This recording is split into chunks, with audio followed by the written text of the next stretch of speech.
Beleza, galera? Meu nome é Flávio, eu sou aluno da UFCJ e residente na Escola Polivalente. Vou apresentar para vocês um conteúdo de ecologia, que é o fluxo de matéria e energia no ecossistema. O fluxo de matéria ele ocorre na forma de grandes ciclos biogeoquímicos. Eles promovem a reciclagem de elementos, de forma que, se esses elementos não forem reciclados, não vai ter elementos disponíveis para que os organismos possam utilizar, e eles são vitais à sua sobrevivência. Para que esse ciclo ocorra, é necessário um reservatório desses elementos, seres vivos que possam movimentá-los e também a movimentação desses elementos no meio abiótico, no ecossistema todo. O ciclo da água ele é muito importante, pois existe água em todos os organismos vivos. Um dos grandes reservatórios que temos são os oceanos, onde está a maior parte da água do planeta inteiro. O segundo maior reservatório são as geleiras. A luz do Sol incidindo sobre a superfície do oceano faz com que essa água evapore e ganhe grandes altitudes, onde pode formar nuvens. As nuvens já estão no estado líquido. Quando a quantidade de água lá se torna muito grande, ela pode se precipitar sobre a forma de chuva, onde ela novamente atinge a superfície, podendo infiltrar no solo, formando aquíferos, lençóis freáticos, indo para os rios, lagos e voltando para o mar. E também pode ser absorvida pelas plantas e transpirada através das folhas, voltando à atmosfera. O ciclo do carbono é de vital importância também. Várias de nossas biomoléculas têm como componente o elemento carbono. Um grande reservatório dele é a nossa atmosfera, onde temos ele na forma de dióxido de carbono, que é o CO2. Esse CO2 ele é utilizado pelas plantas, juntamente com a luz solar, para realizar um processo chamado fotossíntese, que é sintetizar moléculas mais complexas, como por exemplo açúcares, a partir do CO2. E dessa forma consegue armazenar parte dessa energia do Sol. Parte dessa energia vai ser utilizada pela planta na sua própria sobrevivência, crescimento e reprodução. Parte vai ficar armazenada. E essa energia armazenada é que é muito importante, pois é a única fonte de energia e matéria que os animais possuem. Quando um animal se alimenta de uma planta, parte dessa energia ele vai usar para que ele possa sobreviver, crescer e reproduzir, parte vai ficar armazenada. E essa parte que sobra, que está armazenada neste animal, pode ser consumida por outro animal, que vai fazer a mesma coisa, vai consumir parte dessa energia, reproduzir, e sobreviver e também pode ser consumido por um próximo animal. Parte também desse carbono que foi assimilado por essa planta pode voltar à atmosfera, se essa planta for queimada. Muitos organismos, há milhares de anos atrás, quando morreram e foram soterrados, formaram petróleo, onde tem muito, mas muito carbono armazenado. E esse carbono é queimado hoje, na forma de combustíveis, e ele retorna à atmosfera. Dessa forma, ele fica disponível para que as plantas possam usar. Só que essa grande quantidade de gás carbônico na atmosfera também gera um problema, que é o efeito estufa, que faz com que haja um aumento da temperatura média do planeta. O ciclo do nitrogênio é muito importante, pois nossas proteínas têm como componente o nitrogênio. O maior reservatório que nós temos é a nossa atmosfera. Só que na forma em que esse nitrogênio está na atmosfera, nós não podemos assimilar. E algumas plantas também não. De forma que ele precisa ser fixado. Associado a leguminosas, temos bactérias fixadoras de nitrogênio, que vão fixar o nitrogênio em forma de amônia. E ele pode passar por outro processo, por bactérias nitrificantes para formar nitrato. E esse nitrato é que pode ser assimilado pelas plantas. Estando nas plantas, vai formar proteínas e outros compostos, e essa é a forma que os animais podem assimilar esse nitrogênio, é através dessas plantas, onde eles podem usar esse nitrogênio na forma de proteínas e outros compostos para sobreviver, crescer, procriar.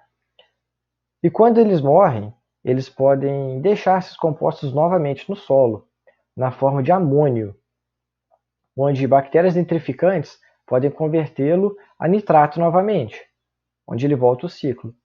O nitrato ele pode ser desnitrificado pela ação de bactérias desnitrificantes para que o N2 seja devolvido à atmosfera em sua forma gasosa. O ciclo do oxigênio também é bastante importante, pois ele participa de nossa respiração celular, onde na atmosfera temos bastante oxigênio sob a forma de O2, onde respiramos ele para que ele caia na nossa corrente sanguínea e ele possa ser utilizado por nós. Devolvemos esse oxigênio sob a forma de gás carbônico e ele volta para a atmosfera nessa forma, onde na forma de gás carbônico ele pode ser utilizado pelas plantas para que esse carbono do CO2 seja utilizado para fazer moléculas complexas e esse oxigênio seja eliminado pela planta na forma de oxigênio e volta novamente à atmosfera. Ao contrário do fluxo de matéria, onde toda essa matéria forma um ciclo onde ela é utilizada pelos organismos e depois, em um prazo curto ou em um prazo longo, é devolvida ao seu reservatório, no fluxo de energia isso não ocorre. A energia ela vem do Sol. Quando essa energia ela é utilizada pela planta, pelo processo de fotossíntese, a planta fica com essa energia armazenada na forma de compostos químicos, onde a planta vai usar parte dessa energia e a parte que sobra vai ser consumida pelo consumidor primário, que vai usar parte dessa energia e vai sobrar um pouquinho. Isso que sobra vai ser consumido pelo consumidor secundário, que vai consumir parte, uma quantidade um pouquinho menor ainda, vai sobrar para o consumidor terciário. De forma que, em algum momento, quando esses organismos morrem, todos eles, do produtor ao consumidor de topo, eles vão ser decompostos pela ação dos decompositores. E pela ação da decomposição, muitos desses compostos vão voltar aos seus reservatórios. Já com a energia, isso não vai acontecer, porque a cada um desses níveis de produtor, consumidor primário, secundário, que vai consumindo energia, uma vez que ela consumiu, ela acabou. Ela não volta. Então a energia vai sendo perdida a cada nível, quanto mais a gente avança. Quando a gente olha a base dessa pirâmide, tem bastante vegetação. Ela é necessária para poder manter essa população de gafanhotos, que são muitos, que são necessários para manter essa população de aves, que é um pouco menor, que mantém menos cobras e que mantém essa coruja. Por que isso acontece? Como as plantas, o que elas produzem, parte vai ser consumido, então o que sobra é que vai ter que dar conta de sustentar esses gafanhotos. Eles vão consumir parte dessa energia, então sobra menos energia. Então vai ter uma quantidade menor de aves que vão consumir energia e vão ter menos energia disponível para essas serpentes, que também vão consumir parte da energia para sua sobrevivência e vai ter menos energia ainda disponível para essa coruja. Por isso que uma cadeia alimentar costuma não ser tão longa, não ter tantos níveis. Normalmente tende a ter um consumidor primário, um secundário, um terciário, não costuma ter tantos além desses níveis. Um outro fenômeno que acontece, infelizmente, é o fenômeno de bioacumulação, onde compostos contaminantes vão se acumulando ao longo da cadeia alimentar. Como esses compostos não são metabolizados, como carbono, nitrogênio, oxigênio e a água, eles não são eliminados do corpo. De forma que, por exemplo, os organoclorados, como o DDT, que eu exemplifiquei nessa figura, ele é um agrotóxico que foi largamente utilizado por muito tempo. Em pequena concentração, pequenos crustáceos se alimentam e eles armazenam isso no corpo deles. Só que uma concentração muito pequenininha.